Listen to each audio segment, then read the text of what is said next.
प्रिय दर्शकों नमस्कार। मैं पंडित जी एस कौशिक आपका स्वागत करता हूं आपके अपने YouTube चैनल जी एस घृत कौशिक में।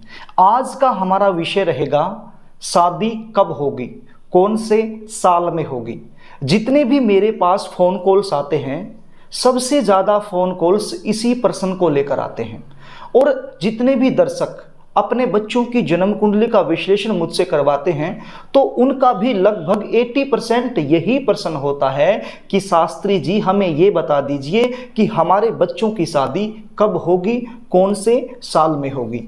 आज मैं आपको ऋषि पाराशर जी द्वारा बताए गए वैदिक एस्ट्रोलॉजी के कुछ ऐसे विशेष सूत्र बताने वाला हूं जिनकी सहायता से आप अपने घर बैठे बैठे ही ये पता कर पाएंगे कि आपकी शादी कब होगी, कौन से साल में होगी।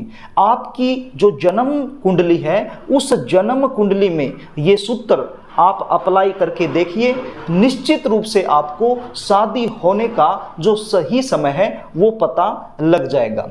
यदि आपके पास अपनी जन्म कुंडली नहीं है तो भी चिंता करने की बात नहीं है। आप केवल इस वीडियो में मेरे साथ बने रहिए और इस वीडियो के अंत में मैं आपको भी बताऊंगा कि आप कैसे पता कर पाएंगे कि आपकी शादी का योग चला हुआ है या नहीं। प्रिय दर्शकों, आपके पास आपकी जो जन्म कुंडली है उस जन्म कुंडली में कई चार्ट आपको देखने को मिलेंगे। इस प्रकार के कई चार्ट आपको देखने को मिलेंगे। आपने देखना है लगन चार्ट को। किसको देखना है? लगन चार्ट, यानी लगन कुंडली के नाम से जो चार्ट आपकी जन्म कुंडली में बना हुआ है उसको आपने देखना है और उसमें भी आपने विशेष रूप से सप्तम भाव को देखना है। प्रिय दर्शकों, ये सूत्र जन्म कुंडली में अप्लाई करने से पहले हमें कुछ बेसिक नॉलेज होना जरूरी है। वो कौन सी बेसिक नॉलेज है वो भी मैं आपको बता देता हूं। हमें यह पता होना चाहिए कि जन्म कुंडली के किस भाव का स्वामी कौन सा ग्रह बन रहा है। सपोज कीजिए हमें यह पता करना है कि जन्म कुंडली का जो सप्तम भाव है वहां के स्वामी कौन बनते हैं, तो कैसे पता करेंगे? हमें यह देखना है कि सप्तम भाव में कितना अंक लिखा हुआ है, कौन सी संख्या लिखी हुई है। अब ये जो बोर्ड पर आप देख रहे हैं यहां पर तो 7 का अंक है, लेकिन आपकी जन्म कुंडली में यहाँ पर 7 का अंक हो जरूरी नहीं है। 1 से लेकर के 12 तक कोई भी अंक हो सकता है। बस आप ये देख लीजिए कि कौन सा अंक लिखा हुआ है सप्तम भाव में और उस अंक के सामने इस टेबल में आप देखिए कौन सा ग्रह लिखा हुआ है। जो भी अंक है और उसके सामने जो भी ग्रह लिखा हुआ है वही उस भाव का स्वामी बन जाएगा। अब यहाँ पर 7 लिखा है तो 7 के सामने आप देखिए शुक्र लिखा हुआ है, तो यहाँ का स्वामी कौन बना? शुक्र बना। यदि 5 लिखा होता तो कौन बनता? सूर्य बनता। यदि 1 लिखा होता तो कौन बनता? मंगल बनता। तो इस प्रकार से इस टेबल की सहायता से आप पता कर पाएंगे कि कौन से भाव का स्वामी कौन सा ग्रह बनता है। आइए अब सूत्रों की तरफ चलते हैं। प्रिय दर्शकों, जन्म कुंडली का सप्तम भाव, यहीं से विशेष रूप से विवाह का विचार किया जाता है। यदि जन्म कुंडली में सप्तम भाव की महादशा चली हुई है, अब ये महादशा कैसे पता करेंगे? आपकी जो जन्म कुंडली है उस जन्म कुंडली के पीछे वाले पेजों में साफ साफ लिखा होता है महादशा, अंतरदशा, प्रतंत्र दशा। वहां जाकर के आप देख लीजिए, बिल्कुल आसानी से आपको पता चल जाएगी।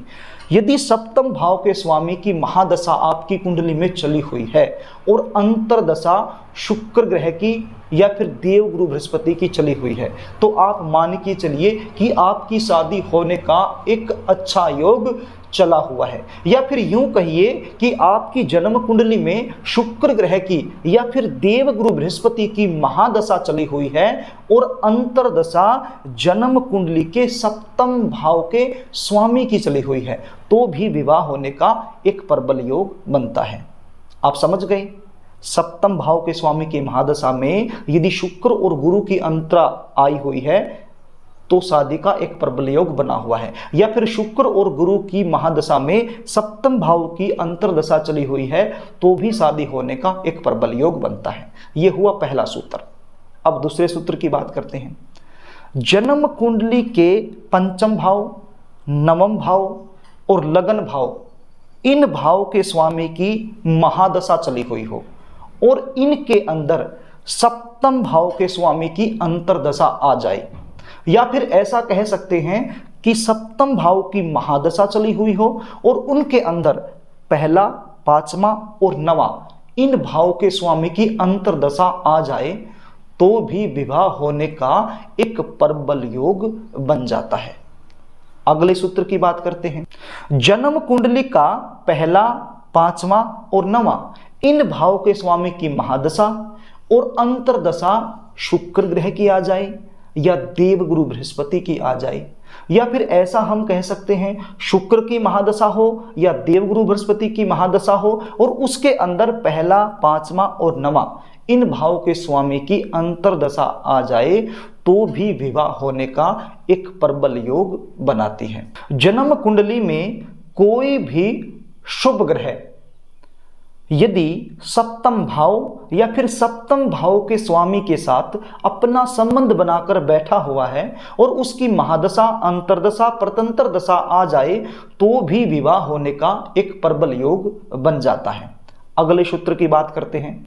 जन्म कुंडली में शुक्र ग्रह या फिर देवगुरु बृहस्पति, आप देख लीजिए जहां पर भी बैठे हुए हैं उस भाव से 7 घर आगे जाकर जो भाव आता है उस भाव के स्वामी की यदि महादशा, अंतर्दशा, परतंत्र दशा आ जाए तो भी विवाह होने का एक प्रबल योग बन जाता है। इसको उदाहरण से समझते हैं। सपोज कीजिए कि आपकी जो जन्म कुंडली है उस जन्म कुंडली में शुक्र ग्रह या फिर देवगुरु बृहस्पति यहां बैठे हुए हैं, तो यहां से 7 घर आगे 1 2 3 4 5 6 7 यहां के जो भी स्वामी बनेंगे उनकी महादशा, पंतंत्र दशा या फिर अंतर्दशा आ जाए तो विवाह होने का एक प्रबल योग बन जाता है। तो प्रिय दर्शकों, ये 3 से 4 सूत्र मैंने आपको बताए। ये सूत्र आप अपनी जन्म कुंडली में यदि अप्लाई करके देखोगे तो आपको पता चलेगा कि आपकी शादी के योग चले हुए हैं या नहीं चले हुए हैं। अब बात करते हैं उन बच्चों की जिनके पास जन्म कुंडली नहीं है लेकिन जानना तो वो भी चाहते हैं कि उनकी शादी का योग चला हुआ है या नहीं चला हुआ है। वो कैसे पता करेंगे? वो पता करेंगे अपनी नाम राशि के आधार पर। जो भी प्रचलित नाम है उस प्रचलित नाम की जो भी राशि बनती है उस राशि के आधार पर।